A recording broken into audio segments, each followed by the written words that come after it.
Seorang pemuda bernama Galih adalah petugas administrasi di sekolah swasta bernama Bakti Persada. Suatu ketika ia terpaksa bekerja sampai larut malam dikarenakan ada tugas yang harus ia selesaikan saat itu juga. Singkat cerita, ia pun mendapat tugas dari kepala sekolah untuk merapikan gudang belakang sekolah yang sudah lama tidak disentuh. Hingga suatu hari, pada saat ia masuk ke gudang tersebut, ia menemukan sesuatu yang aneh, di mana di dalam gudang ia melihat sebuah mesin ketik tua yang sudah usang, tapi terlihat masih berfungsi semuanya. Ia pun penasaran, ia pun meminta izin kepada sekolah untuk membawa mesin ketik itu pulang ke rumah. Hingga satu kejadian aneh, tepat di tengah malam, mesin ketik itu beroperasi sendiri dan mengetik nama Galih. Apa yang akan terjadi selanjutnya dengan Galih dan hubungannya dengan mesin ketik itu? Kita akan cari tahu, dan ini adalah ceritanya. Galih Pratama adalah pria berusia 27 tahun dengan wajah yang selalu terlihat rileks, rambut hitam pendek yang sedikit berantakan karena sering disentuh saat berpikir, dan tangan yang selalu terawat rapi karena pekerjaannya mengharuskan banyak menulis dan mengetik di komputer. Ia bekerja sebagai petugas administrasi di sekolah swasta Bakti Persada, sebuah bangunan bertingkat 2 dengan tembok bata merah yang sudah kusam akibat cuaca dan usia, berdiri dengan kokoh di pinggiran kota, dekat perkampungan padat penduduk dan lahan kosong yang jarang terurus. Sekolah ini berdiri semenjak tahun 1970, dan banyak bagiannya yang terasa seperti terkunci dalam masa lalu. Mulai dari lorong yang selalu berbau tanah basah, hingga jendela-jendela kayu yang mengeluarkan suara berdecit setiap kali angin bertiup. Pada hari Minggu yang cerah namun sedikit mendung itu, Galih sedang duduk di mejanya yang penuh dengan tumpukan berkas administrasi siswa dan buku catatan tua, ketika pintu kantornya terbuka perlahan dan kepala sekolah, Bapak Sudarmanto, memasuki ruangan dengan wajah yang tampak sedikit tertekan. Bapak Sudarmanto adalah pria berusia 55 tahun dengan rambut yang sudah banyak berpucat, mengenakan kemeja putih yang selalu rapi, dan celana panjang warna biru tua. Ia selalu berbicara dengan nada yang lembut namun penuh otoritas. "Galih, maafkan saya mengganggu hari libur Anda," ucap Bapak Sudarmanto sambil mendekat dan duduk di kursi depan mejanya. Matanya melihat sekeliling ruangan sebelum kembali fokus pada Galih. "Tidak masalah, Pak. Ada apa saja yang bisa saya bantu?" jawab Galih dengan senyum ramah, segera menutup buku catatan yang sedang ia kerjakan dan memberikan perhatian penuh pada kepala sekolahnya. Bapak Sudarmanto menghela napas perlahan sebelum melanjutkan pembicaraan. Tangannya menyentuh ujung hidungnya seperti biasa ketika ia sedang merasa khawatir. "Kita punya gudang kecil di bagian belakang sekolah, tepat di belakang lapangan olahraga yang sudah tidak terpakai lagi. Gudang itu belum pernah dibuka semenjak saya menjabat sebagai kepala sekolah 5 tahun yang lalu, dan menurut catatan lama, di dalamnya disimpan banyak barang penting, mulai dari peralatan sekolah hingga buku-buku bekas yang mungkin masih bisa digunakan untuk perpustakaan. Saya sudah mencoba membukanya beberapa kali, tapi selalu merasa ada sesuatu yang membuat saya ragu untuk memasuki dalamnya sendirian. Anda dikenal sebagai orang yang teliti dan tidak mudah takut. Jadi saya berharap Anda bisa membantu membersihkannya dan membuat daftar barang yang masih layak pakai." Galih mengangguk perlahan. Pikirannya sudah mulai membayangkan bagaimana kondisi gudang tua yang tertutup selama bertahun-tahun. Ia memang suka menjelajahi tempat-tempat tua dan menemukan barang-barang berharga yang terlupakan. Jadi tawaran ini tidak hanya sebagai tugas kerja, tetapi juga sesuatu yang membuatnya merasa penasaran. "Tentu saja, Pak. Saya akan melakukannya sekarang juga jika Anda mengizinkan. Di mana kuncinya?" tanya Galih sambil mulai mengambil topi dan sepatunya yang terletak di sudut ruangan. Bapak Sudarmanto segera mengeluarkan sebuah kunci besi tua dari kantong celananya. Kuncinya sudah sedikit berkarat dan memiliki ukiran kecil yang tidak jelas lagi bentuknya. Ia memberikan kunci tersebut pada Galih dengan tangan yang sedikit gemetar, seolah-olah barang yang ia berikan memiliki beban tersendiri. Kuncinya hanya satu, jadi tolong jaga baik-baik ya Galih. Dan jika Anda merasa tidak nyaman di dalamnya, jangan paksakan diri untuk terus bekerja. Kadang-kadang tempat-tempat tua memiliki cerita sendiri yang tidak bisa kita fahami dengan akal sehat. Ucap Bapak Sudarmanto dengan nada yang lebih pelan dari biasanya, matanya menunjukkan rasa kekhawatiran yang jelas. Galih mengambil kunci tersebut dengan lembut dan tersenyum untuk menghibur kepala sekolahnya. Jangan khawatir Pak, saya akan berhati-hati dan segera memberitahu Anda hasilnya. Jawabnya sebelum berdiri dan mengucapkan selamat tinggal. Kemudian segera keluar dari kantor menuju arah belakang sekolah. Perjalanan menuju gudang tidak terlalu jauh, namun jalan yang harus ditempuh Galih penuh dengan rumputan tinggi yang sudah tumbuh liar di sekitar lapangan olahraga bekas. Rumputnya sudah mencapai setinggi lututnya, dan setiap langkah yang diambil membuat suara gesekan yang cukup keras. Udara di sekitar sana terasa lebih dingin dibandingkan di bagian depan sekolah, dan ada aroma tanah basah dan dedaunan yang membusuk yang mengiringi setiap napas yang ia tarik. Setelah berjalan sekitar 50 meter, Galih akhirnya melihatnya, sebuah gudang kecil dengan tembok kayu tua yang sudah banyak kusam dan retak. Atapnya terbuat dari genteng merah yang sebagian sudah lepas dan membuat celah-celah kecil yang memungkinkan sinar matahari masuk ke dalamnya. Pintu gudangnya terbuat dari kayu solid berwarna coklat gelap dengan engsel besi yang sudah berkarat parah, dan di tengah pintu terdapat lubang kunci yang terlihat sangat tua. Galih berdiri tepat di depan pintu selama beberapa saat, melihat sekeliling lingkungan sekitar yang sunyi sekali. Tidak ada suara burung, tidak ada suara angin, hanya kedamaian yang sedikit mengganggu hati. Ia mengeluarkan kunci dari kantong celananya dan memasangkannya ke lubang kunci. Ketika kunci masuk dan ia mulai memutarnya, terdengar suara berdecit yang sangat keras, seperti merentangkan sesuatu yang sudah lama tidak digerakkan. Setelah beberapa saat usaha, pintu gudang akhirnya terbuka perlahan dengan suara berderak yang menggema di sekitar area yang sunyi. Segera setelah pintu terbuka, arus udara hangat yang bercampur dengan aroma kayu lapuk, debu tua, dan sesuatu yang tidak bisa dijelaskan rasanya menyambutnya dengan kuat. Aromanya tidak sedap, namun tidak juga menjijikan. Hanya terasa sangat tua dan penuh dengan kenangan yang terlupakan. Sinar matahari hanya bisa masuk melalui celah kecil di atap dan celah-celah antara papan kayu tembok, membuat bagian dalam gudang terlihat sangat redup dengan bayangan panjang yang bergoyang-goyang, seolah ada makhluk yang sedang bergerak di dalamnya. Galih mengeluarkan senter kecil dari kantong jaketnya dan menyalakannya. Sinar putih terang dari senter tersebut menerangi bagian dalam gudang dan membuat segala sesuatu yang ada di dalamnya mulai terlihat jelas. Barang-barang berantakan tersebar di mana-mana.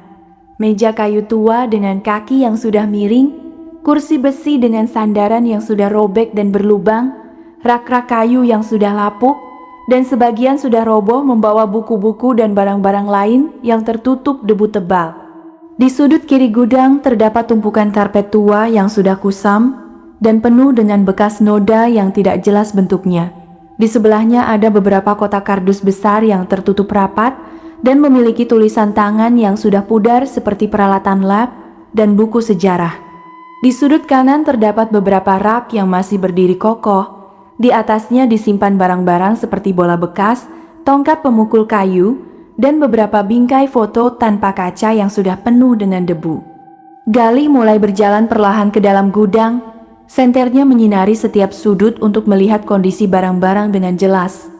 Ia mengambil selembar kertas dan pulpen dari kantongnya untuk mencatat barang-barang yang masih layak pakai, mulai dari beberapa buku sejarah yang masih dalam kondisi baik, hingga sebuah kursi kayu yang hanya memerlukan sedikit perbaikan.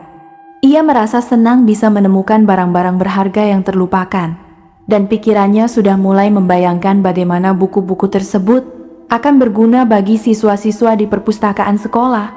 Setelah menjelajahi sebagian besar area gudang, Galih merasa ada sesuatu yang menarik perhatiannya dari sudut paling dalam, tepat di belakang rak kayu yang sudah roboh dan menutupi sebagian jalan menuju sana. Ada cahaya redup yang tidak berasal dari senternya atau sinar matahari dari atap. Seolah-olah ada sumber cahaya sendiri yang berasal dari dalam sudut itu.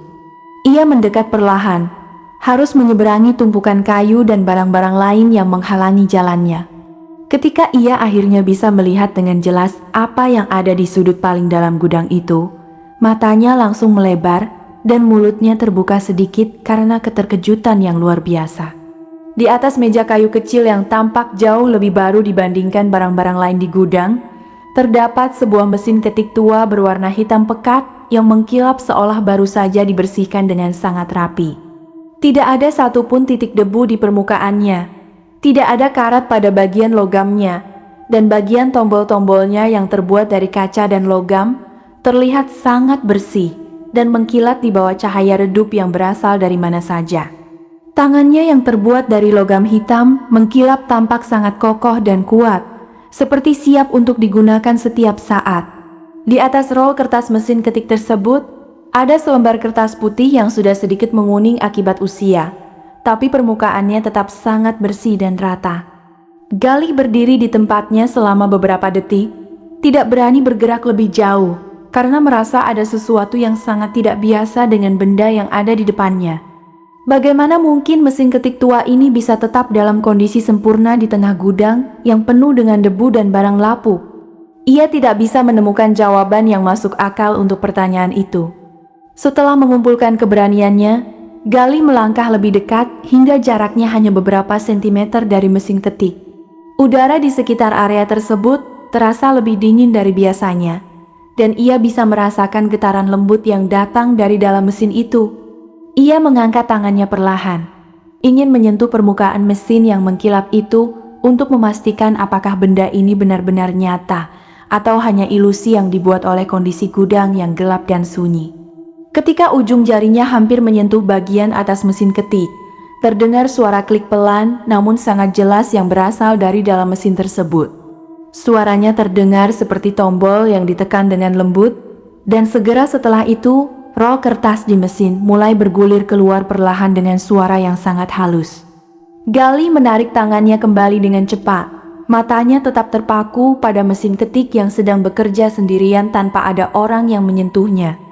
Ketika kertas berhenti bergulir, huruf-huruf hitam pekat yang tercetak dengan sangat rapi mulai terlihat jelas di atasnya. Ia membaca dengan perlahan. Setiap kata yang terbaca membuat kulitnya merinding dan bulu roma di lehernya berdiri tegak. Tulisan pada kertas itu berbunyi, "Selamat datang, Galih." Galih menggosok matanya beberapa kali dan membacanya lagi. Namun kata-kata tersebut tetap sama dan sangat jelas terlihat di atas kertas putih yang menguning. Ia sangat yakin bahwa dirinya tidak pernah memasang kertas di mesin tersebut, dan tidak ada orang lain di dalam gudang selain dirinya sendiri. Pikirannya mulai berjalan cepat mencoba menemukan penjelasan yang masuk akal. Mungkin saja salah satu petugas sebelum dirinya yang memasang kertas dan menulis kata-kata itu, kemudian menyembunyikannya di sudut gudang ini.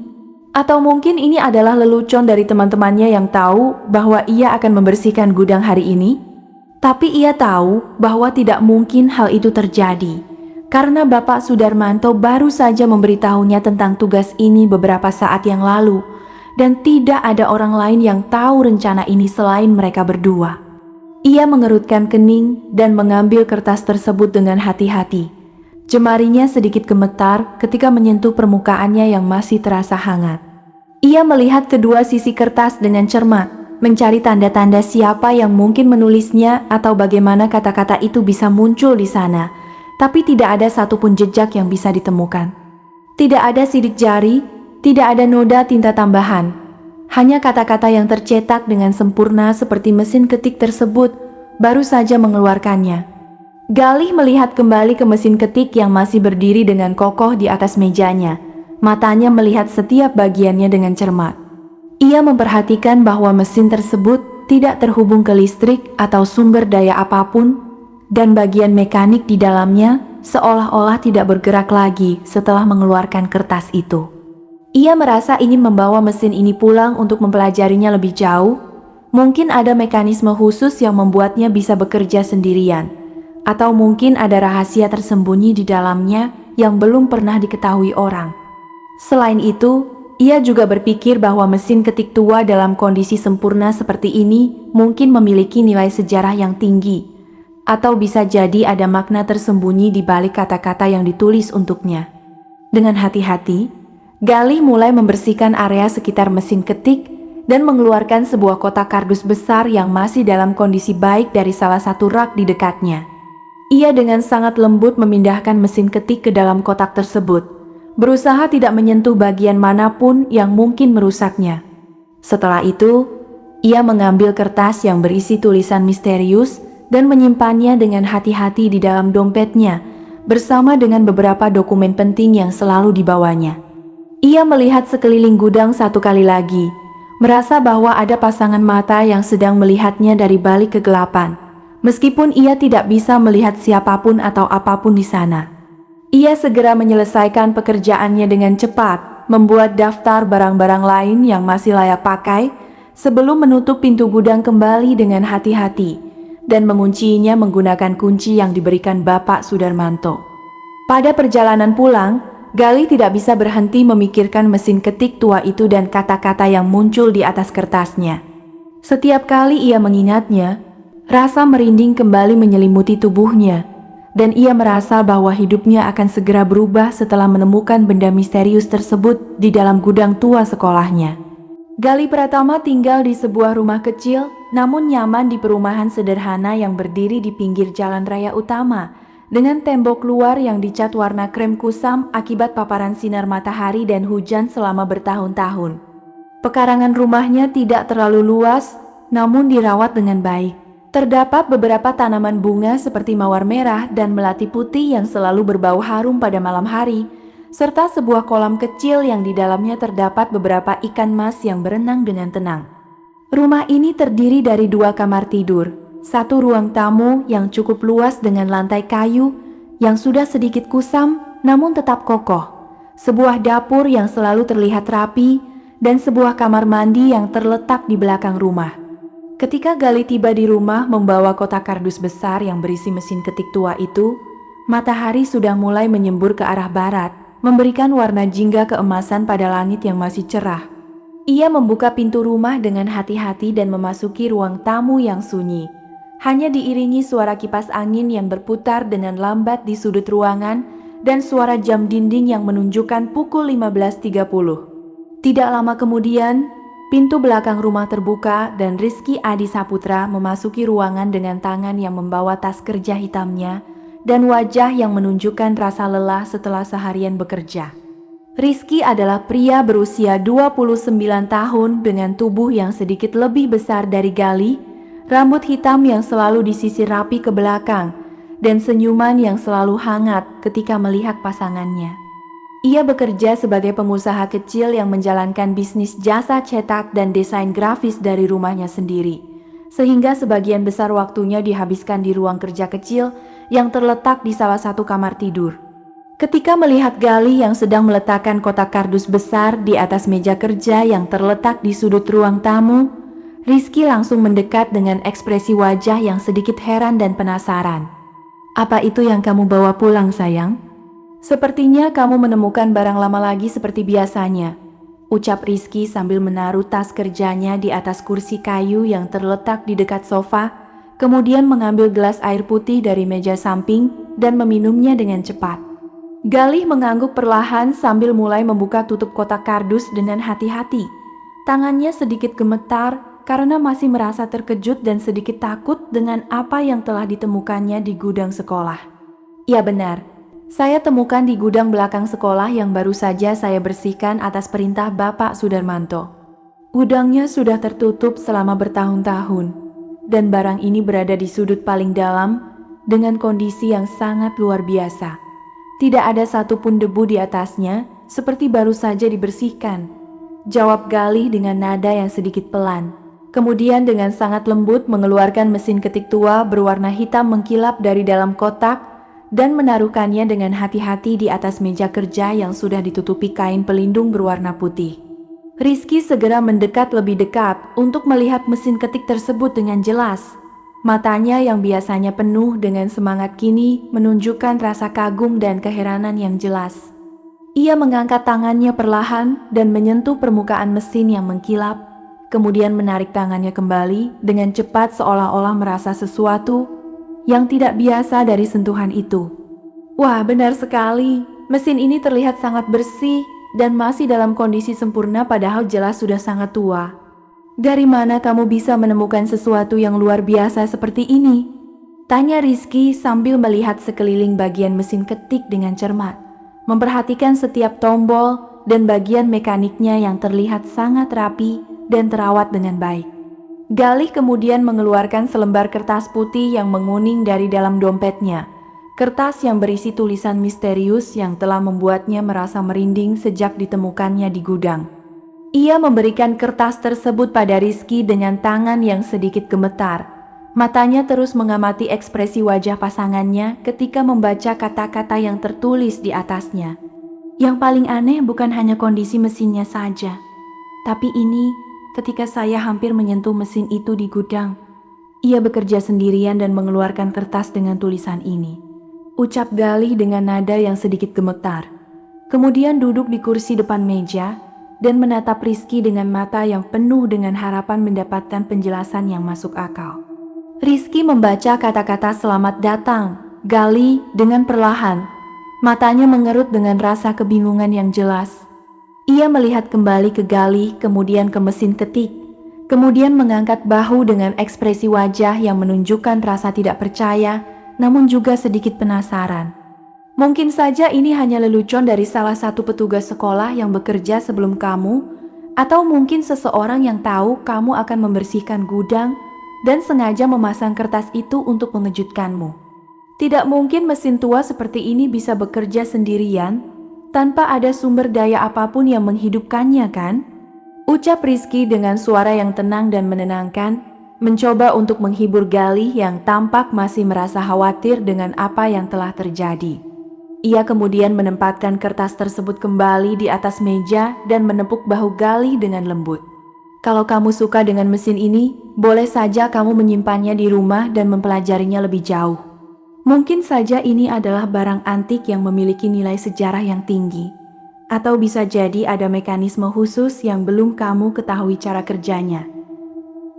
Tambah Rizky dengan senyuman hangat, kemudian mengusap rambut Galih dengan lembut sebelum berdiri dan mengatakan bahwa ia akan pergi ke kamar kerjaan yang tertunda. Galih mengangguk perlahan dan mengucapkan terima kasih pada pasangannya, kemudian kembali menatap mesin ketik tua itu dengan mata yang penuh dengan pertanyaan yang belum bisa dijawab. Ia mulai membersihkan permukaan mesin dengan kain lembut yang sudah dibasahi sedikit air, meskipun sebenarnya tidak ada satupun kotoran yang terlihat di atasnya. Selama menjelang malam hari, Galih tidak bisa berhenti memikirkan mesin ketik itu dan kata-kata misterius yang muncul di atas kertasnya. Ia mencoba untuk fokus pada pekerjaan rumah tangga seperti memasak makan malam dan membersihkan rumah, tapi pikirannya selalu kembali pada mesin tua yang terletak di atas mejanya. Setelah makan malam bersama Rizky yang penuh dengan pembicaraan tentang pekerjaan dan rencana masa depan mereka, keduanya segera membersihkan meja makan dan kemudian pergi ke kamar tidur untuk beristirahat. Namun, meskipun tubuhnya merasa sangat lelah, Galih tidak bisa tidur nyenyak. Pikirannya terus membayangkan bagaimana mesin ketik itu bisa bekerja sendirian dan menulis kata-kata yang tepat dengan namanya, serta apa makna sebenarnya dari semua hal yang telah terjadi. Jam menunjukkan pukul 3 dini hari ketika Galih tiba-tiba terbangun dengan tajam karena mendengar suara klik-klik yang jelas dan teratur yang berasal dari arah ruang tamu. Suaranya tidak terlalu keras, namun cukup jelas untuk membangunkan dirinya dari tidur yang dalam, dan setiap klik yang terdengar membuat kulitnya merinding dan bulu roma di lehernya berdiri tegak. Ia melihat ke arah sisi tempat tidur yang biasanya ditempati Rizky, namun kosong karena pasangannya masih berada di kamar kerja yang sedang menyelesaikan proyek penting untuk kliennya. Dengan hati-hati dan tangan yang sedikit gemetar, Gali mengambil senter kecil yang selalu ditempatkan di sisi tempat tidur dan menyalakannya. Kemudian bangun dari tempat tidur dengan langkah yang sangat perlahan. Ia membuka pintu kamar tidur dengan sangat lembut agar tidak mengeluarkan suara berdecit yang bisa mengganggu Rizky. Kemudian melangkah perlahan menuju arah ruang tamu yang dalam kegelapan total, kecuali sinar redup yang berasal dari bulan purnama yang sedang bersinar terang di luar jendela. Ketika Gali memasuki ruang tamu dan mengarahkan sinar senter ke arah meja kerja, matanya langsung melebar dan mulutnya terbuka sedikit karena keterkejutan yang luar biasa yang tidak bisa ia sangka-sangkan sebelumnya. Mesin ketik tua itu sedang bekerja sendirian dengan sangat aktif. Bagian tombol-tombolnya bergerak dengan cepat dan teratur seperti sedang dikendalikan oleh tangan yang ahli. Dan rol kertas di dalamnya bergulir keluar perlahan dengan setiap klik yang terdengar. Tidak ada satupun orang yang menyentuhnya, tidak ada sumber listrik yang terhubung padanya, dan tidak ada mekanisme khusus yang bisa menjelaskan bagaimana mesin tua ini bisa bekerja dengan sendirinya di tengah malam yang sunyi dan sepi itu.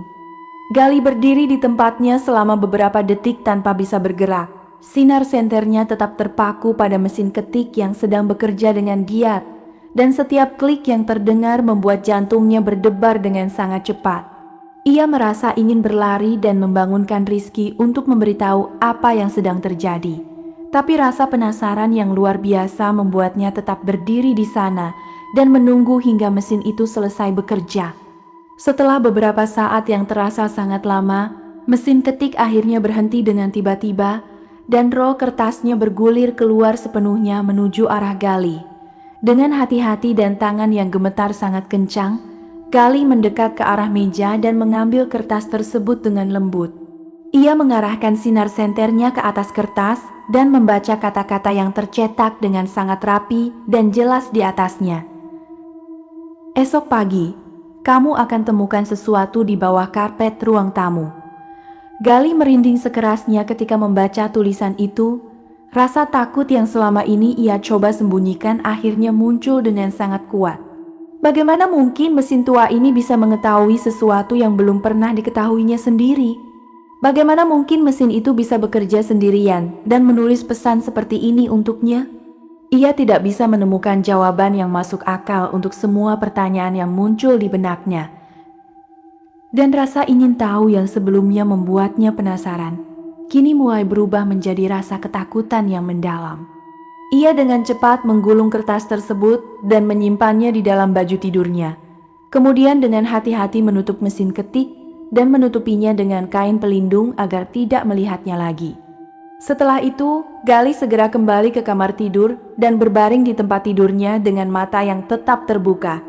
Tidak bisa lagi tidur sama sekali karena terus memikirkan apa yang telah dilihatnya dan pesan yang diberikan oleh mesin ketik misterius itu. Ia menunggu dengan sabar hingga matahari mulai muncul dari balik kejauhan dan memberikan cahaya ke dalam kamar tidurnya.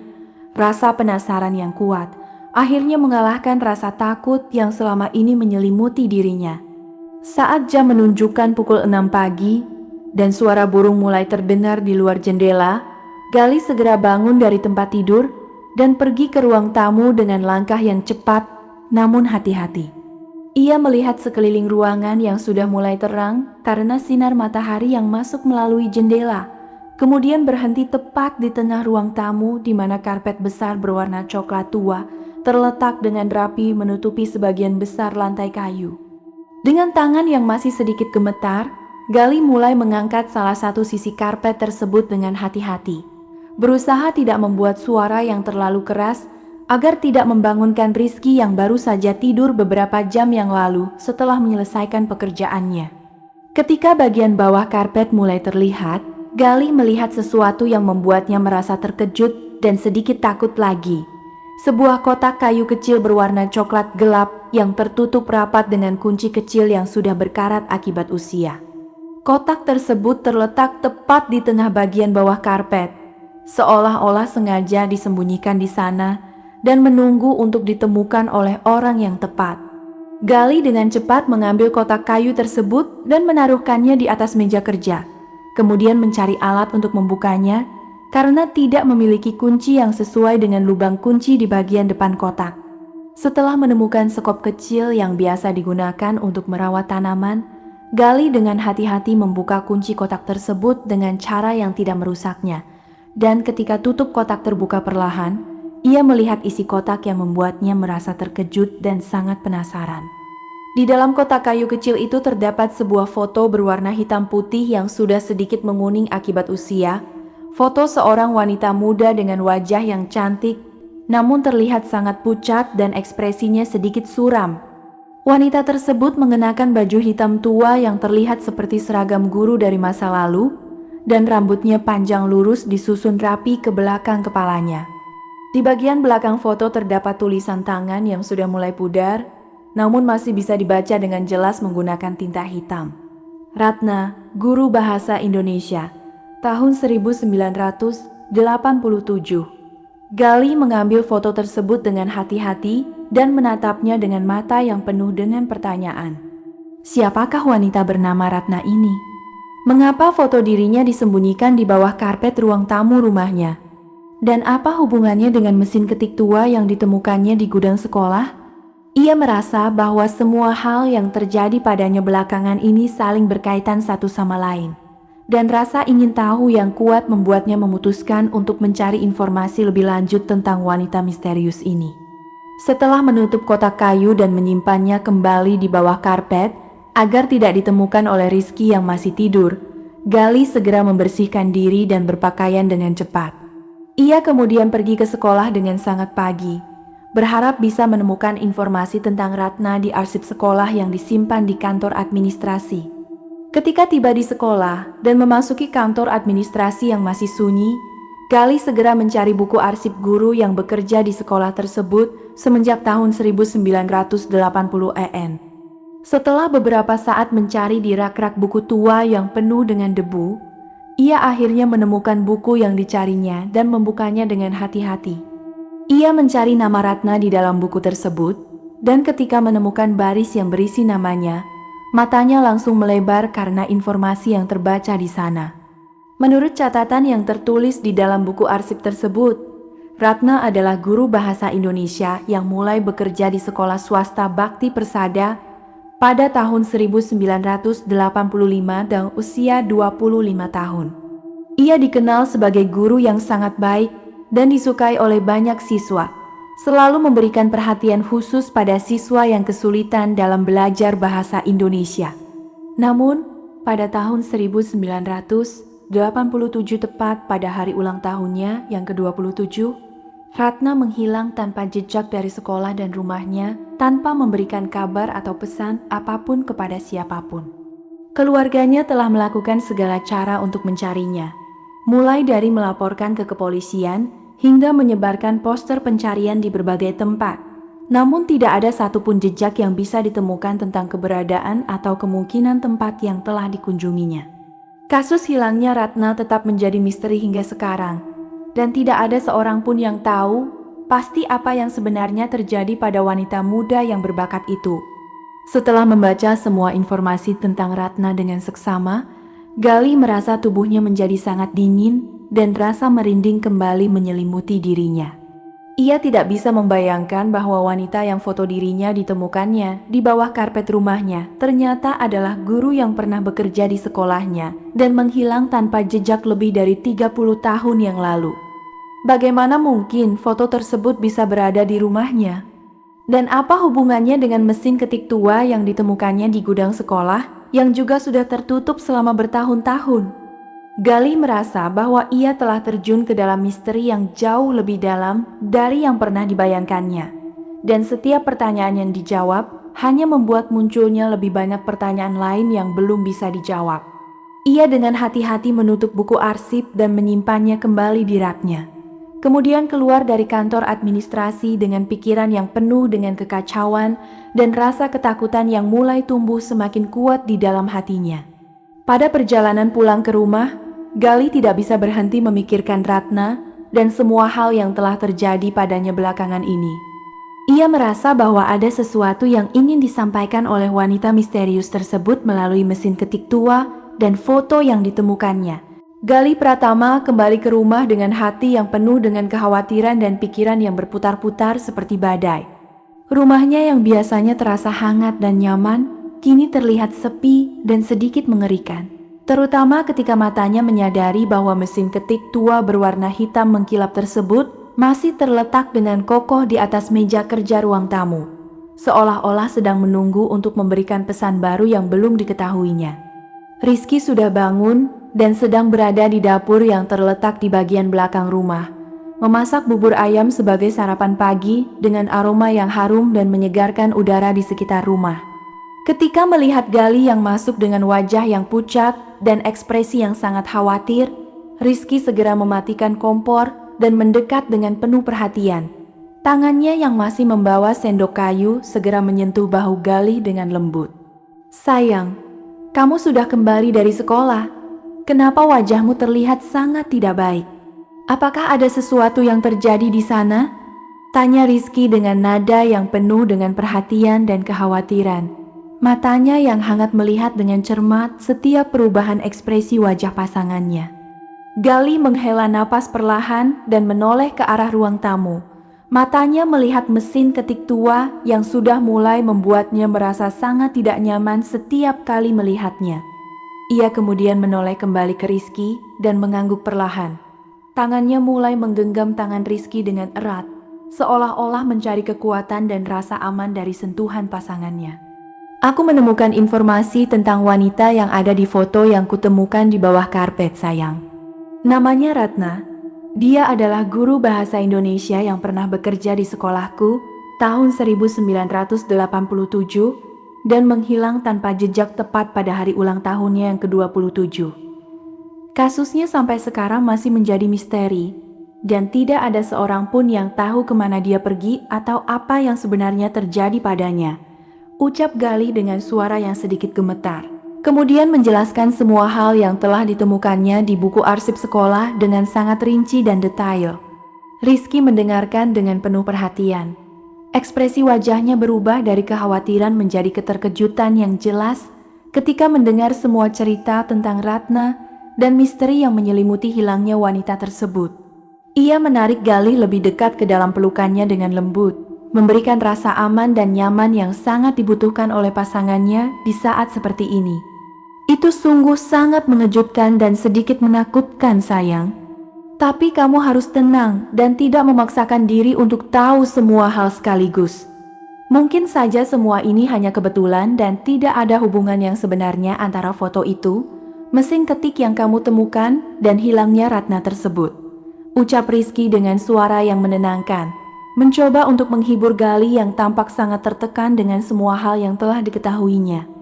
Namun Gali hanya bisa mengangguk perlahan tanpa bisa mengatakan apa-apa lagi, karena ia tahu bahwa kebetulan tidak akan bisa menjelaskan semua hal yang telah terjadi padanya belakangan ini. Sejak saat itu, kehidupan Gali benar-benar berubah secara drastis.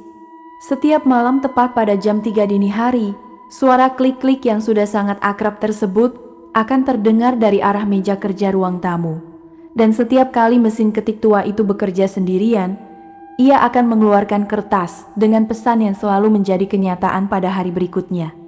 Tidak ada satupun pesan yang salah atau tidak terwujud, seolah-olah mesin tersebut memiliki kemampuan untuk melihat masa depan atau bahkan mengendalikan apa yang akan terjadi di sekitar Gali. Pada malam pertama setelah mengetahui tentang Ratna, mesin ketik tersebut bekerja dengan sangat tenang dan teratur, mengeluarkan kertas dengan tulisan yang jelas dan rapi. "Besok pukul 10 siang, ada orang yang akan datang ke rumah kamu dengan berita buruk." Gali melihat pesan tersebut dengan mata yang penuh dengan ketakutan dan kekhawatiran. Ia segera membangunkan Rizky yang sedang tidur nyenyak dan menunjukkan kertas tersebut pada pasangannya. Rizky juga merasa sangat terkejut dan sedikit takut dengan apa yang dilihatnya. Namun ia tetap mencoba untuk tetap tenang dan mengatakan bahwa mungkin saja pesan tersebut tidak lebih dari sekadar ramalan yang tidak akan pernah terwujud. Namun pada hari berikutnya, tepat pada pukul 10 siang, bunyi ketukan pelan namun jelas terdengar dari pintu depan rumah. Gali dengan hati-hati membuka pintu dan melihat tetangga sebelah kanannya, Bu Sri, berdiri di luar dengan wajah yang sangat pucat dan mata yang merah karena menangis. Bu Sri adalah wanita berusia 45 tahun dengan rambut hitam yang sudah mulai berpucat di bagian ubun-ubunnya. Selalu mengenakan baju batik yang ceria dan selalu tersenyum ramah setiap kali bertemu dengan tetangga-tetangganya. Namun pada hari itu, wajahnya terlihat sangat pucat dan ekspresinya penuh dengan kesedihan yang mendalam. "Maafkan saya mengganggumu, Gali, tapi saya tidak punya tempat lain untuk pergi dan bercerita. Anak saya yang masih kecil, Dika, baru saja jatuh dari tangga di rumah kami dan harus segera dirawat di rumah sakit karena patah tulang di bagian kaki dan tangan. Suamiku sedang bekerja di luar kota dan aku tidak bisa menghadapinya sendirian," ucap Bu Sri dengan suara yang gemetar dan penuh dengan kesedihan.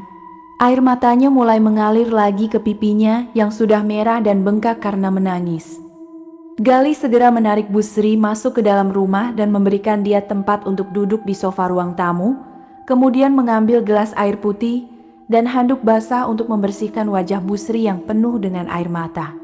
Ia merasa tubuhnya menjadi sangat dingin dan rasa merinding menyelimuti dirinya, karena pesan yang diberikan oleh mesin ketik tua ternyata benar menjadi kenyataan seperti yang telah dikatakan. Rizky yang melihat semua kejadian tersebut juga merasa sangat terkejut dan tidak bisa berkata apa-apa lagi, karena kini dia juga menyadari bahwa mesin ketik misterius tersebut bukan hanya barang tua biasa yang bisa bekerja sendirian. Setelah membantu Bu Sri menghubungi rumah sakit dan mengatur transportasi untuk mengantarnya dan anaknya ke rumah sakit terdekat, Gali dan Rizky duduk berdampingan di sofa ruang tamu dengan wajah yang penuh dengan kekhawatiran dan ketakutan yang mendalam. Mereka tidak bisa membayangkan bahwa mesin tua yang ditemukan Gali di gudang sekolah ternyata memiliki kemampuan untuk meramalkan masa depan dengan sangat akurat. Dan mereka tidak bisa membayangkan apa yang akan terjadi selanjutnya jika mesin tersebut terus memberikan pesan yang akan menjadi kenyataan. Pada hari berikutnya, ketika matahari mulai menyembur ke arah barat dan langit mulai berubah warna menjadi jingga keemasan, Gali memutuskan untuk pergi ke perpustakaan sekolah untuk mencari informasi lebih lanjut tentang Ratna dan mungkin menemukan jawaban atas semua pertanyaan yang ada di benaknya. Perpustakaan sekolah terletak di lantai 2 bangunan utama sekolah dengan dinding yang dicat warna biru muda yang sudah mulai kusam dan rak-rak buku yang penuh dengan buku-buku tua yang sudah tidak terpakai selama bertahun-tahun. Ketika Gali memasuki perpustakaan yang sunyi dan sepi tersebut, ia langsung mencari buku sejarah sekolah yang pernah ia pinjam beberapa minggu yang lalu, karena merasa bahwa ada sesuatu yang menarik perhatiannya dari buku tersebut saat pertama kali membacanya. Setelah beberapa saat mencari di rak-rak buku yang penuh dengan debu dan kotoran, ia akhirnya menemukan buku yang dicarinya dan membukanya dengan hati-hati. Ketika membuka halaman ke-35 buku tersebut, sebuah amplop kertas putih yang sudah sangat tua dan menguning akibat usia tiba-tiba terjatuh dari dalam buku dan jatuh ke lantai dengan suara yang sangat lembut.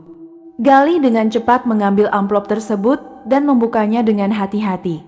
Tangannya sedikit gemetar karena merasa ada sesuatu yang sangat penting dan misterius yang ada di dalamnya. Di dalam amplop tersebut terdapat sebuah surat kuno yang ditulis dengan tangan yang rapi menggunakan tinta hitam. Dan isi surat tersebut membuat Gali merasa tubuhnya menjadi sangat dingin dan rasa merinding kembali menyelimuti dirinya dengan sangat kuat. Surat tersebut ditulis oleh Ratna kepada seseorang yang disebut dengan nama Pak Herman dan isi suratnya penuh dengan keluhan dan rasa takut yang mendalam terhadap pria tersebut. "Yang terhormat Pak Herman, Kepala Sekolah Swasta Bakti Persada. Saya menulis surat ini dengan hati yang sangat berat dan penuh dengan rasa takut yang mendalam. Sejak 3 bulan yang lalu, Bapak selalu memaksa saya untuk melakukan sesuatu yang tidak saya inginkan dan tidak sesuai dengan hati nurani saya sebagai seorang guru. Bapak selalu datang ke ruang guru saya ketika tidak ada orang lain di sana dan mengatakan hal-hal yang tidak pantas serta membuat saya merasa sangat tidak nyaman. Saya sudah beberapa kali mencoba untuk mengatakan tidak pada Bapak dan melaporkan hal ini kepada pihak berwenang. Namun Bapak selalu mengancam saya dengan mengatakan bahwa jika saya melakukan hal tersebut, maka karir saya sebagai guru akan hancur dan bahkan keluarga saya akan mendapatkan masalah yang tidak diinginkan. Saya merasa sangat terjebak dan tidak punya orang lain yang bisa saya percayai dan bisa membantu saya keluar dari situasi yang sangat menyakitkan ini.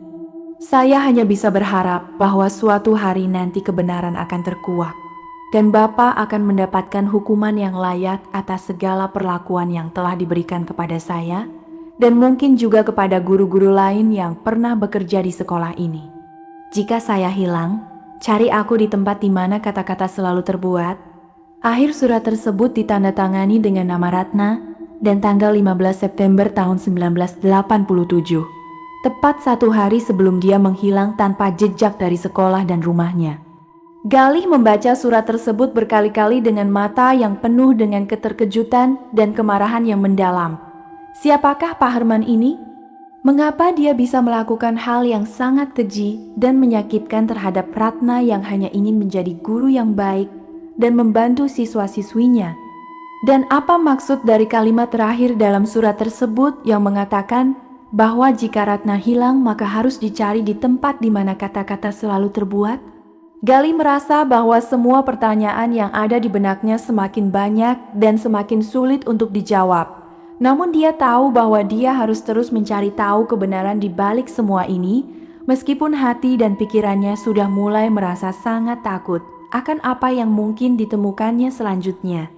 Ketika kembali ke rumah pada malam hari tersebut, Galih segera menunjukkan surat kuno yang ditemukannya pada Rizky dengan wajah yang penuh dengan emosi yang sangat kuat. Rizky membaca surat tersebut dengan sangat seksama dan hati-hati. Ekspresi wajahnya berubah dari keterkejutan menjadi kemarahan yang mendalam ketika mengetahui apa yang telah terjadi pada Ratna oleh Pak Herman yang tidak bertanggung jawab tersebut. Ini sungguh sangat keji dan tidak bisa dimaafkan, sayang. Siapakah Pak Herman ini dan mengapa dia bisa melakukan hal yang begitu menyakitkan terhadap seorang guru yang baik seperti Ratna? Tanya Rizky dengan suara yang penuh dengan kemarahan dan kekhawatiran. Matanya melihat Galih dengan ekspresi yang penuh dengan perhatian dan dukungan. Galih menggelengkan kepalanya dengan rasa kebingungan yang jelas, karena dia juga tidak tahu siapa Pak Herman tersebut dan mengapa dia bisa melakukan hal yang sangat keji seperti yang tertulis dalam surat tersebut. Namun sebelum mereka bisa membicarakan lebih lanjut tentang hal tersebut, suara klik-klik yang sudah sangat akrab namun kini terasa sangat mengerikan tersebut mulai terdengar dari arah meja kerja ruang tamu. Kali ini suara kliknya terdengar jauh lebih cepat dan keras dari biasanya, seperti mesin ketik tersebut sedang berteriak dan ingin menyampaikan sesuatu yang sangat penting dan mendesak. Galih dan Rizky saling melihat dengan wajah yang penuh dengan ketakutan dan kekhawatiran. Kemudian mereka berjalan bersama-sama menuju arah meja kerja dengan langkah yang sangat perlahan dan hati-hati.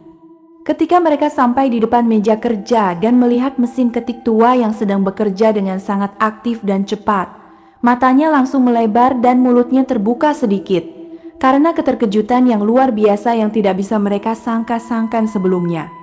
Mesin ketik tersebut sedang mengeluarkan kertas yang jauh lebih panjang dari biasanya, dan tulisan yang muncul di atasnya dengan sangat cepat dan jelas membuat mereka merasa menggigil dan rasa takut yang luar biasa menyelimuti seluruh tubuh mereka.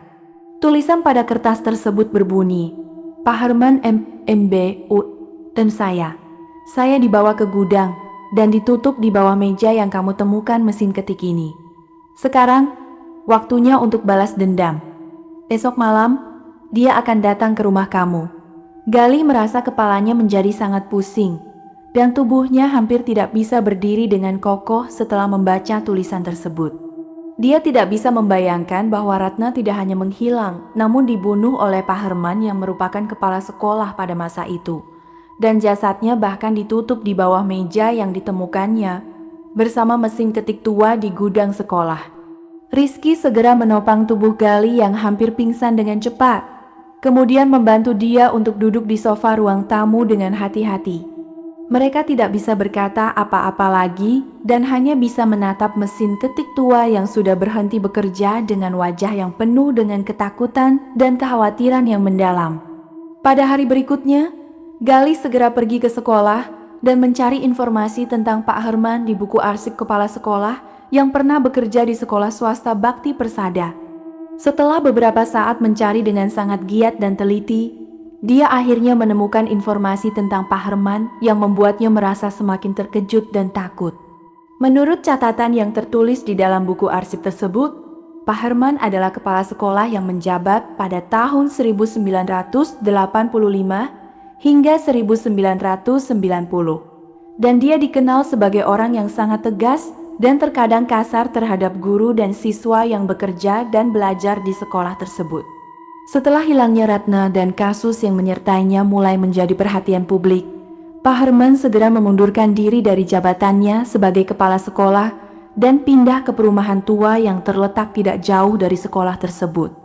Menurut informasi terbaru yang bisa ditemukan oleh Kali, Pak Herman masih hidup namun sudah tidak sadarkan diri selama 5 tahun karena penyakit otak yang sangat parah dan harus dirawat oleh anaknya yang satu-satunya yang tinggal bersamanya. Gali merasa tubuhnya menjadi sangat dingin dan rasa merinding menyelimuti dirinya dengan sangat kuat setelah mengetahui hal tersebut. Bagaimana mungkin Pak Herman yang sudah tidak sadarkan diri selama 5 tahun bisa datang ke rumahnya seperti yang telah dikatakan oleh mesin ketik tua? Apakah ada sesuatu yang lain yang belum diketahuinya dan akan menyebabkan hal tersebut terjadi? Atau apakah roh Ratna yang ingin membalas dendam telah mengendalikan mesin ketik tua dan akan melakukan sesuatu yang sangat mengerikan kepada Pak Herman meskipun dia sudah tidak sadarkan diri lagi? Gali merasa bahwa dia telah terjebak dalam misteri yang jauh lebih dalam dan mengerikan dari yang pernah dia bayangkan. Dan setiap langkah yang dia ambil hanya membuatnya semakin dekat dengan bahaya yang tidak bisa dia bayangkan sebelumnya. Pada perjalanan pulang ke rumah, langkah Gali terasa sangat berat dan hatinya penuh dengan kekhawatiran yang mendalam. Dia tidak bisa membayangkan apa yang akan terjadi pada malam hari tersebut dan bagaimana dia akan menghadapi Pak Herman yang mungkin akan datang ke rumahnya seperti yang telah dikatakan oleh mesin ketik tua. Dia tahu bahwa dia harus melakukan sesuatu untuk menghadapi hal tersebut. Namun dia tidak tahu apa yang harus dia lakukan dan siapa yang bisa dia minta bantuan dalam menghadapi misteri yang sangat mengerikan ini. Ketika sampai di rumah dan melihat mesin ketik tua yang terletak dengan kokoh di atas meja kerja ruang tamu, Gali merasa bahwa ada sesuatu yang berbeda dari mesin tersebut pada hari itu. Udara di dalam rumah Gali dan Rizky terasa semakin tebal dan dingin seiring dengan setiap detik yang berlalu. Seperti adanya sesuatu yang tidak kasat mata sedang mengelilingi mereka dengan sangat hati-hati. Setelah berdiskusi dengan cermat, mereka memutuskan untuk mematikan semua lampu di rumah, kecuali satu lampu meja kecil berwarna kuning yang terletak di sudut ruang tamu, memberikan cahaya redup yang cukup untuk melihat sekeliling, namun tidak terlalu terang sehingga tidak menarik perhatian dari luar. Keduanya duduk berdampingan di sofa kain tebal berwarna coklat tua, yang selalu terasa hangat dan nyaman. Tangan mereka saling erat menggenggam seperti itu, satu-satunya hal yang bisa menjaga mereka tetap kuat dan tidak terlempar oleh rasa ketakutan yang semakin membanjiri hati mereka. Jam dinding kayu tua yang terletak di atas tembok ruang tamu berdering dengan suara yang jelas dan teratur, menunjukkan bahwa waktu sudah menunjukkan pukul 11 malam tepat pada waktunya. Suara angin mulai bertiup dengan sangat kencang di luar rumah, membuat tirai kain tipis berwarna putih yang menghiasi jendela-jendela rumah bergoyang-goyang dengan cepat seperti ada sosok orang yang sedang bergerak di baliknya. Kadang-kadang suara genteng yang berderak atau ranting pohon yang patah terdengar dari luar, membuat hati Gali dan Rizky berdebar dengan sangat cepat setiap kali ada suara yang tidak dikenal terdengar. Mereka tidak bisa berkata apa-apa lagi dan hanya bisa menatap pintu depan rumah dengan mata yang penuh dengan ketakutan dan kekhawatiran yang mendalam, menunggu dengan sabar akan kedatangan yang mungkin akan datang seperti yang telah diperingatkan oleh mesin ketik tua misterius tersebut. Setelah beberapa saat yang terasa sangat lama dan penuh dengan ketegangan yang luar biasa, suara ketukan pelan namun sangat jelas tiba-tiba terdengar dari arah pintu depan rumah. Tuk, tuk, tuk.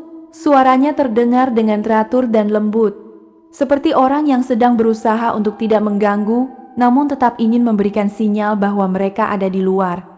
Galih dan Rizky saling melihat dengan wajah yang langsung menjadi sangat pucat. Jantung mereka berdebar dengan sangat cepat, seolah-olah akan keluar dari dada keduanya. Kedua mereka tidak berani bergerak sama sekali. Tubuh mereka seperti terpaku di tempat dan hanya bisa mendengar suara ketukan yang semakin membuat mereka merasa merinding dan takut. Beberapa detik kemudian, suara ketukan kembali terdengar dengan kekuatan yang jauh lebih besar dan keras dari sebelumnya. Tuk tuk tuk, tuk. Kali ini suaranya terdengar seperti batu yang dipukulkan ke pintu dengan sangat kuat, membuat pintu kayu solid tersebut sedikit bergoyang dan mengeluarkan suara berderak yang menggema di seluruh rumah yang sunyi dan sepi. Rizky dengan sangat hati-hati melepaskan tangan Galih dan mulai berdiri dengan langkah yang sangat perlahan dan stabil, meskipun kakinya sudah mulai gemetar karena rasa ketakutan yang luar biasa. Dia melihat ke arah Galih dengan mata yang penuh dengan perhatian dan kasih sayang, kemudian memberikan sentuhan lembut pada bahu Galih sebelum melangkah perlahan menuju arah pintu depan rumah. "Aku akan melihat siapa yang ada di luar, sayang. Jangan khawatir, aku akan berhati-hati," bisik Rizky dengan suara yang sedikit gemetar, namun tetap menunjukkan rasa keberanian yang luar biasa. Galih hanya bisa mengangguk perlahan tanpa bisa berkata apa-apa lagi. Tangannya menggenggam kain sofa dengan sangat erat hingga jari-jarinya menjadi putih karena darah yang tertekan.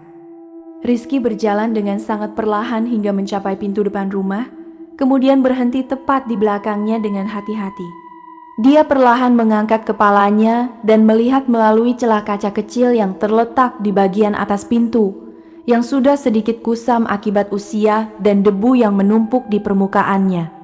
Setelah beberapa saat melihat dengan cermat, tubuh Rizky tiba-tiba membeku seperti batu, wajahnya menjadi sangat pucat, dan ekspresinya penuh dengan keterkejutan serta ketakutan yang luar biasa yang tidak bisa disembunyikan lagi.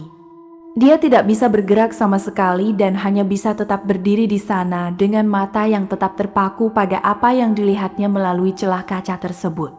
"Sayang, dia ada di luar," bisik Rizky dengan suara yang gemetar sangat kencang dan hampir tidak bisa terdengar. Namun Galih yang sedang memperhatikan setiap gerakan dan ekspresi wajah pasangannya bisa menangkap kata-kata tersebut dengan jelas.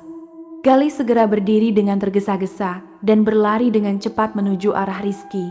Hatinya berdebar dengan sangat cepat dan pikirannya sudah mulai menjadi sangat kacau karena rasa ketakutan yang semakin membesar. Dia dengan hati-hati menginjakan kaki di belakang Rizky dan melihat melalui celah kaca yang sama. Dan ketika melihat apa yang ada di luar rumah, matanya langsung melebar dengan sangat lebar dan mulutnya terbuka sedikit. Karena kejutan yang luar biasa yang membuatnya hampir tidak bisa bernapas. Di luar pintu depan rumah berdiri seorang pria tua dengan tinggi badan yang cukup besar, namun tubuhnya terlihat sangat kurus dan bungkuk akibat usia. Rambutnya sudah seluruhnya putih dan sangat tipis. Sebagian besar sudah rontok dan membuat bagian atas kepalanya terlihat sangat licin dan kusam. Wajahnya sangat kusam dan penuh dengan kerutan yang menunjukkan bahwa dia sudah berusia sangat lanjut. Kulitnya tipis dan menempel erat pada tulang wajahnya seperti tidak ada daging sama sekali di bawahnya. Dia mengenakan jas hitam tua yang sudah sangat lapuk dan terdapat beberapa sobekan di bagian lengan serta tubuhnya. Celananya juga sudah sangat kusam dan terdapat bekas noda yang tidak jelas bentuknya lagi. Namun yang paling membuat Galih dan Rizky merasa menggigil dan rasa takut yang luar biasa menyelimuti seluruh tubuh mereka adalah mata pria tua tersebut. Matanya kosong, hanya terdapat lubang hitam yang dalam dan gelap tanpa ada sedikit pun sinar atau kehidupan yang bisa dilihat di dalamnya.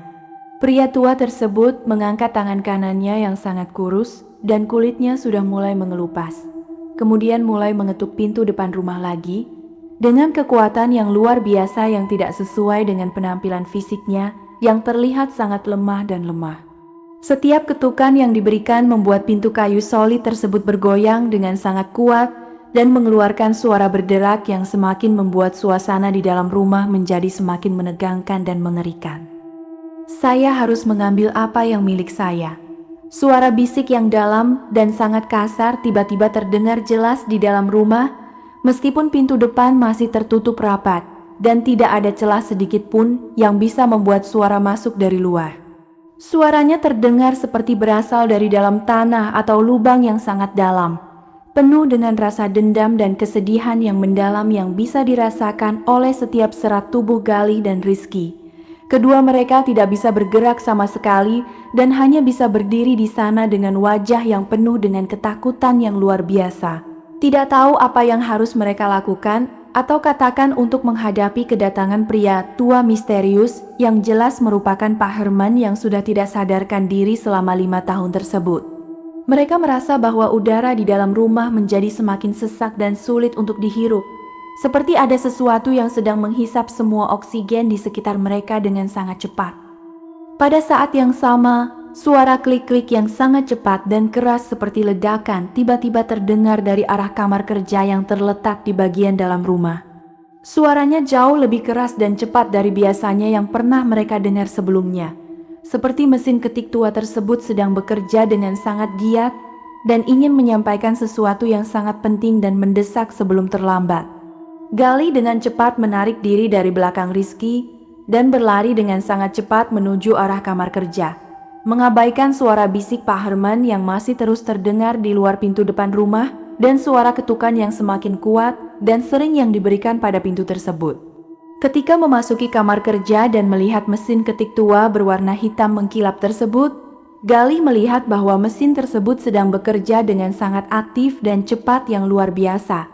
Bagian rol kertasnya bergulir keluar terus-menerus dan kertas yang keluar semakin panjang tanpa ada tanda-tanda akan berhenti sama sekali. Suara klik tombol-tombol mesin tersebut terdengar seperti hujan deras atau suara peluru yang ditembakkan dengan sangat cepat, membuat telinga Galih terasa berdenging dan sulit untuk mendengar suara lain di sekitarnya. Galih dengan cepat mendekat ke arah meja kerja dan mulai membaca tulisan yang muncul dengan sangat cepat dan jelas di atas kertas yang terus keluar dari mesin ketik tua tersebut. Tulisan pada kertasnya berbunyi dengan sangat jelas dan rapi, meskipun mesin bekerja dengan sangat cepat. Ia tidak datang untuk MMB, UHNUH, kamu. Ia datang untuk mengambil mesin ketik ini. Karena mesin ini adalah badannya, saya adalah nyawanya. Galih membaca tulisan tersebut berkali-kali dengan mata yang penuh dengan keterkejutan dan rasa tidak percaya yang luar biasa.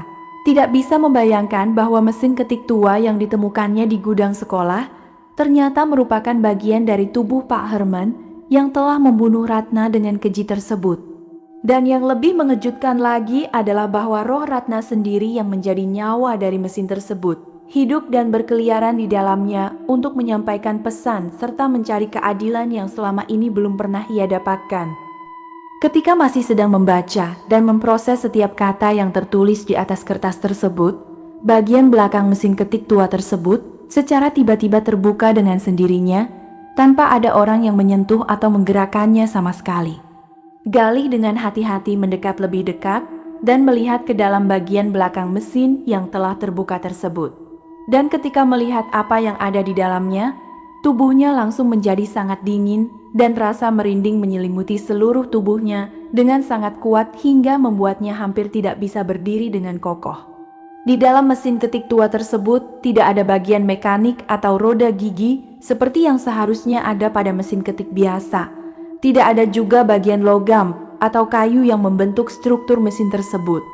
Yang ada di dalamnya hanya kumpulan darah hitam pekat yang sangat kental dan tampak sangat tua.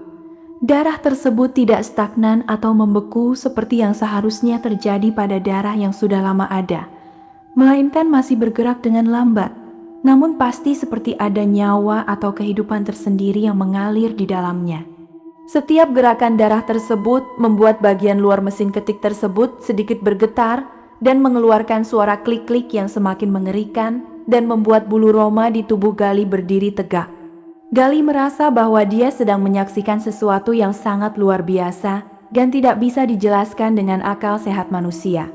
Sesuatu yang telah berada di luar batas pemahaman tentang dunia yang normal dan rasional yang selama ini dia ketahui.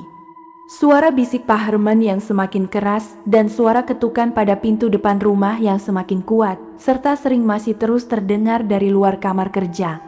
Namun Gali tidak bisa lagi memperhatikan hal tersebut, karena seluruh perhatiannya sudah terpaku pada mesin ketik tua misterius tersebut dan kumpulan darah hitam pekat yang bergerak di dalamnya.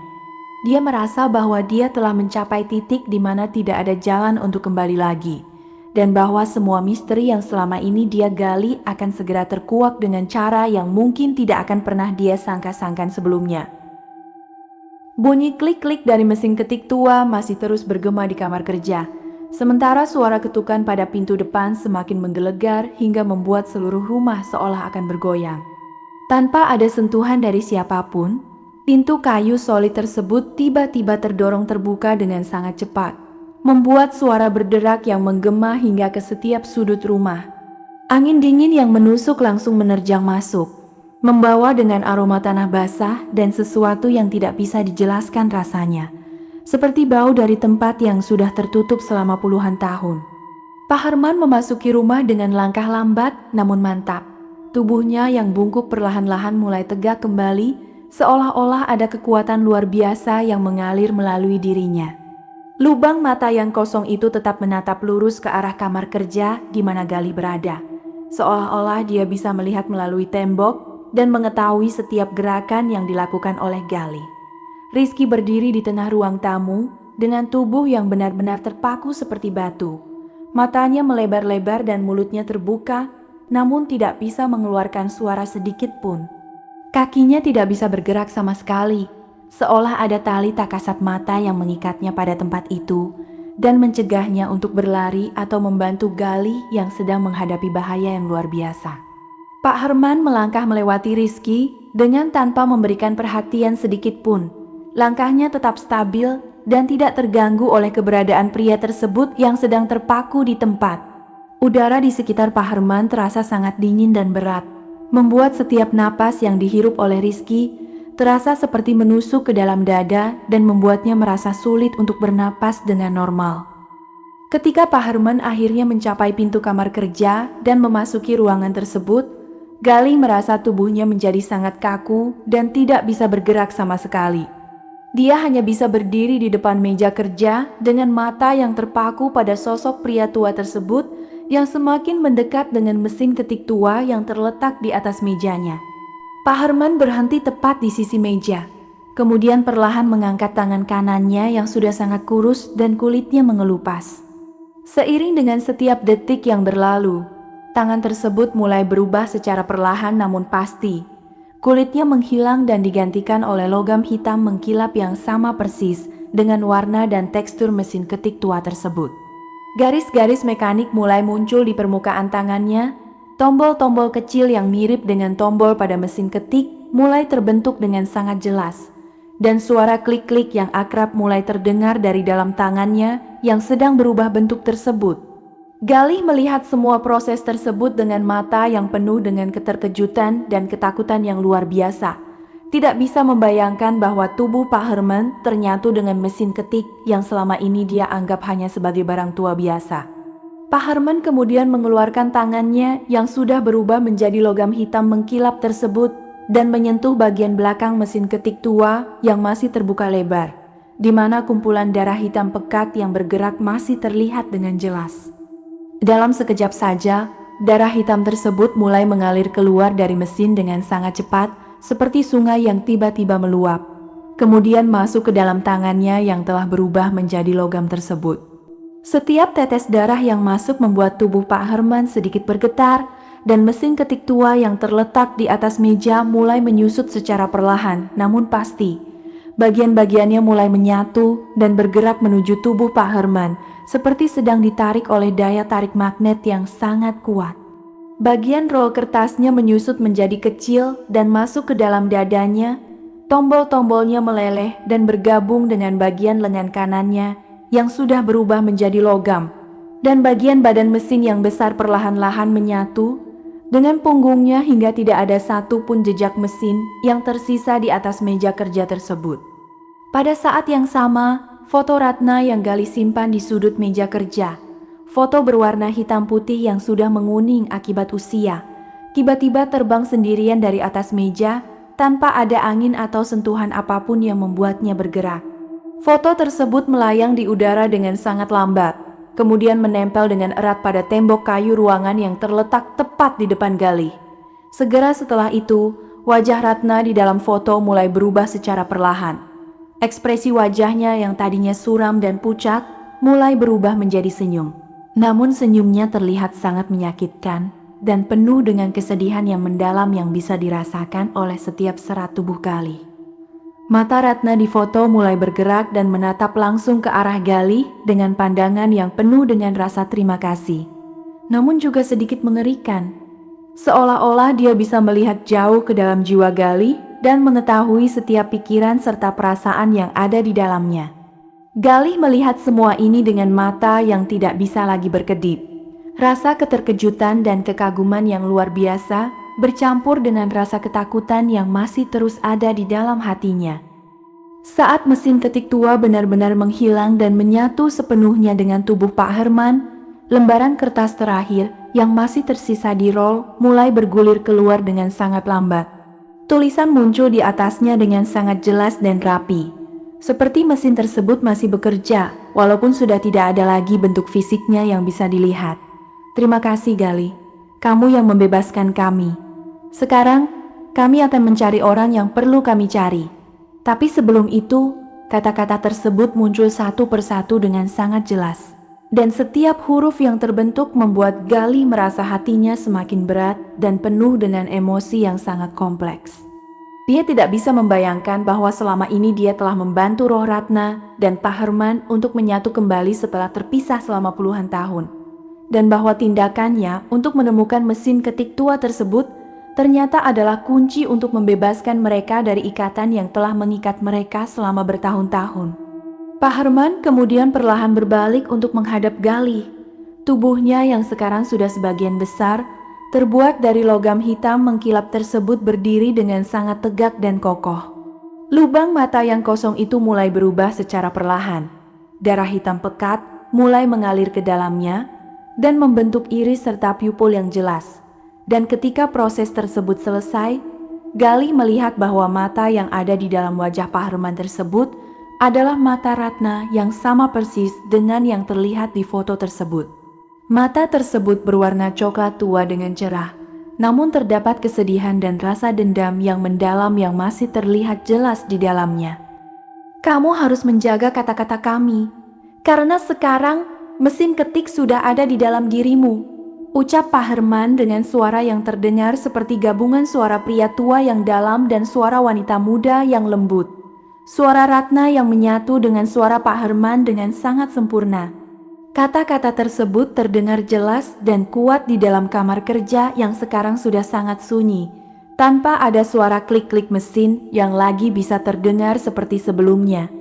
Galih merasa tenggorokannya tiba-tiba terbakar seperti terkena panas yang luar biasa.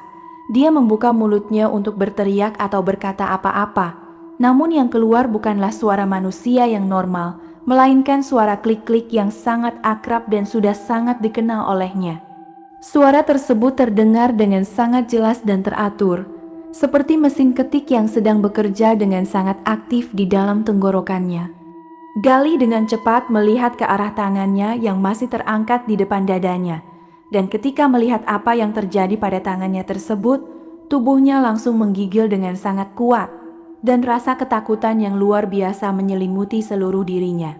Salah satu jarinya, jari tengah tangan kanannya, sudah mulai berubah secara perlahan. Namun pasti menjadi logam hitam mengkilap yang sama dengan mesin ketik tua tersebut. Garis-garis mekanik mulai muncul di permukaan kulitnya yang masih tersisa. Dan tombol kecil yang mirip dengan tombol pada mesin ketik mulai terbentuk dengan sangat jelas di atas permukaan logam yang sedang terbentuk tersebut. Suara klik-klik mulai terdengar dari dalam jari tersebut setiap kali dia berusaha untuk menggerakkannya, membuatnya merasa sangat tidak nyaman dan seolah ada sesuatu yang sedang mengendalikan gerakan tubuhnya dari dalam. Pada saat yang sama, tulisan mulai muncul secara perlahan di permukaan tembok kayu yang terletak tepat di depan Galih, tanpa ada alat tulis atau tangan yang menyentuhnya sama sekali. Huruf-huruf hitam pekat muncul satu persatu dengan sangat jelas dan rapi, seperti ditulis oleh mesin ketik yang bekerja dengan sangat akurat. Siapa yang akan kamu tulis namanya selanjutnya? Tulisan tersebut muncul dengan sangat lambat namun pasti, dan setiap huruf yang terbentuk membuat Galih merasa hatinya semakin berat dan penuh dengan rasa takut akan masa depan yang tidak bisa dia bayangkan lagi. Dia tidak bisa membayangkan bahwa dia telah menjadi penerus dari mesin ketik tua misterius tersebut, dan bahwa sekarang dia memiliki tanggung jawab yang sangat besar untuk menjaga kata-kata serta pesan yang diberikan oleh Roh Ratna dan Pak Herman tersebut. Rizky akhirnya bisa bergerak lagi dan memasuki kamar kerja dengan langkah yang sangat lembut dan hati-hati.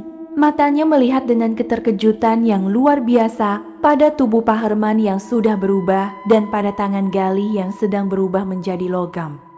Dia ingin mendekat dan membantu Galih, namun merasa ada kekuatan yang menghalanginya untuk melakukannya. Seolah-olah dia tidak diizinkan untuk campur tangan dalam hal ini yang sudah menjadi urusan antara Galih dengan Roh Ratna serta Pak Herman tersebut. Sampai sekarang, beberapa minggu setelah kejadian tersebut, Galih masih bisa merasakan mesin itu bekerja dengan sangat aktif di dalam tubuhnya. Setiap kali dia berpikir tentang seseorang, baik itu orang yang dia kenal atau bahkan orang yang baru saja dia lihat sekali, jari-jari tangannya yang sudah berubah menjadi logam tersebut akan mulai terasa gatal dan ingin untuk menulis. Dia sudah beberapa kali tidak bisa menahan hasrat tersebut dan mulai menulis nama-nama orang tersebut di atas kertas, bahkan di permukaan tembok, dan setiap kali dia melakukannya, orang yang namanya dia tulis akan datang ke rumahnya pada malam hari yang sama dengan keadaan yang sangat aneh dan tidak bisa dijelaskan. Mereka tidak bisa mengingat mengapa mereka datang atau bagaimana mereka menemukan alamat rumah Galih. Hanya mengatakan bahwa mereka merasa ada suara yang memanggil mereka ke arah rumahnya. Membimbing mereka ke arah rumahnya. Galih tahu dengan sangat jelas bahwa setiap nama yang dia tulis akan membawa mereka ke rumahnya, dan bahwa dia telah menjadi jembatan antara dunia manusia dengan dunia roh yang telah menyatu dengan mesin ketik tua tersebut. Dia tidak tahu kapan waktunya akan tiba. Kapan mesin yang ada di dalam dirinya akan sepenuhnya mengendalikan tubuhnya dan membuatnya menjadi bagian dari mereka yang sudah tidak bisa lagi kembali ke dunia normal. Atau mungkin, waktunya sudah mulai sekarang.